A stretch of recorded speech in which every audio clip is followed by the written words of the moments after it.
Assalamualaikum warahmatullahi wabarakatuh.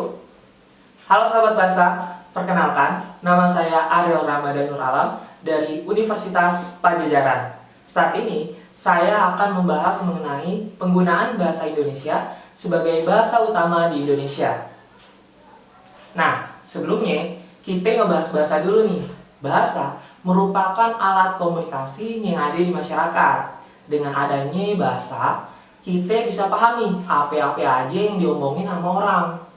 Salah satu contoh bahasa nih ada bahasa Indonesia. Bahasa Indonesia ini merupakan bahasa yang utama buat negara Indonesia.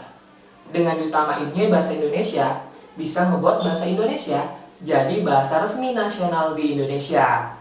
Nah, lanjut nih penggunaan bahasa Indonesia juga ada fungsinya nih. Fungsinya diantaranya sebagai jati diri bangsa, kebanggaan nasional, sarana pemersatu bangsa, juga sarana komunikasi antar daerah dan antar budaya daerah.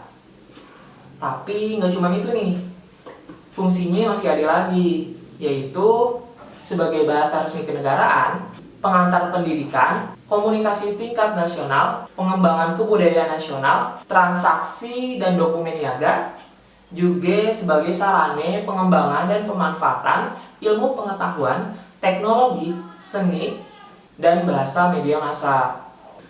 The regulation about Indonesian language has been regulated in the Constitution of Indonesia, namely Article 36 of the 1945 Constitution, which reads, "The state language is Indonesian."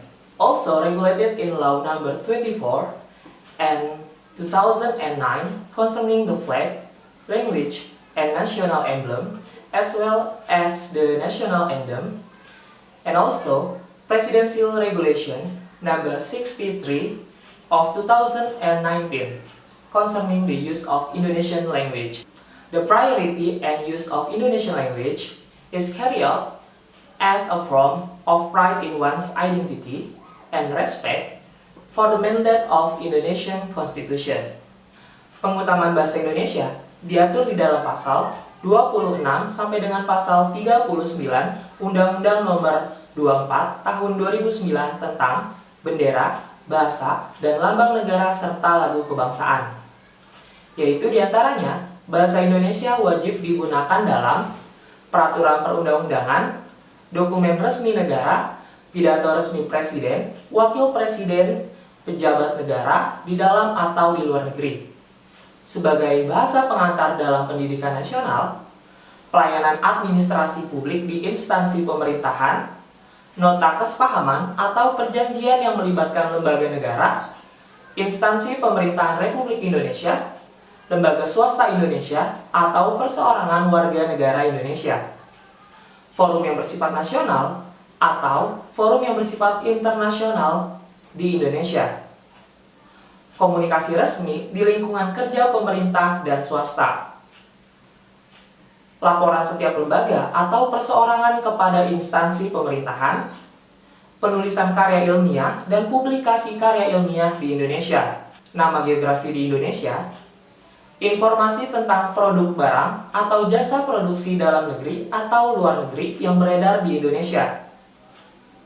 Rambu umum, penunjuk jalan, fasilitas umum, spanduk, dan alat komunikasi lainnya yang merupakan pelayanan umum, serta informasi melalui media massa. Nah, dengan ditamainnya bahasa Indonesia, semoga aja nih bahasa Indonesia masih tetap ada dan masih digunain sama rakyat Indonesia. I am Ariel Ramadan Nur Alam, utamakan bahasa Indonesia, lestarikan bahasa daerah, dan kuasai bahasa Inggris. Salam literasi.